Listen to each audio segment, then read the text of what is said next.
We've got the first and second most important men in the world meeting today. Who's who?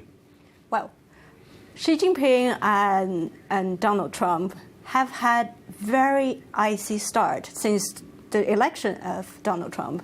And as we remember, there were lots of anti-China rhetoric, particularly even before the election and on the campaign trail. Now we see a much warmer relationship. Not only Donald Trump is the first American president to be invited and welcomed within Forbidden City. This is very much the first time any Chinese leader had offered that honor to a foreign leader. And when we talk about trade, putting American first, what Donald Trump did almost as an amazing diplomatic triumph is a few days before he arrived to China, FAA approved the airworthiness of Chinese aircraft manufacturers.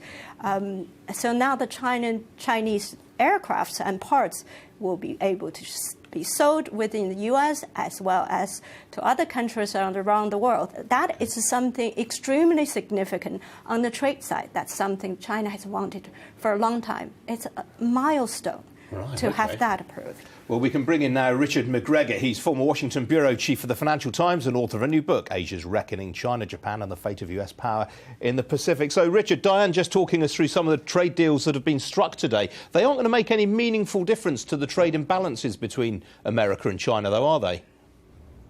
No, they're not. I mean, Mr. Trump is obsessed with the bilateral trade balance, and that's never really going to come down because the Chinese bilateral trade balance with America is really part of a regional imbalance with the US. So just concentrating on the bilateral imbalance won't make much difference. So I don't think there's any really great progress on the trade issue at all today.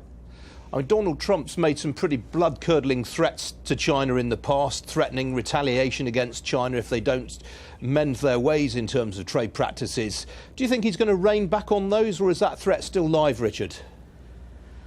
I think that threat is still live. We don't know what's going to happen, but the US has a number of cases that is filed with the World Trade Organization which would allow them to retaliate. I think, this is going to play out over a lengthy number of years. The US really has not got all its ducks in a row yet on the trade issue to allow it to push back against China. What we're seeing now is symbolic action to placate Mr. Trump, but I think it's got a long way to go yet.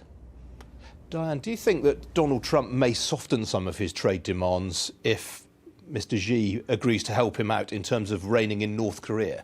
Donald Trump has already changed his tones from the time that he went into the White House, and the relationship is much warmer now. And if we look at a political relationship, we'll see that spill over to trade. I'm sure trade will be a big topic in China. However, there is North Korea issue.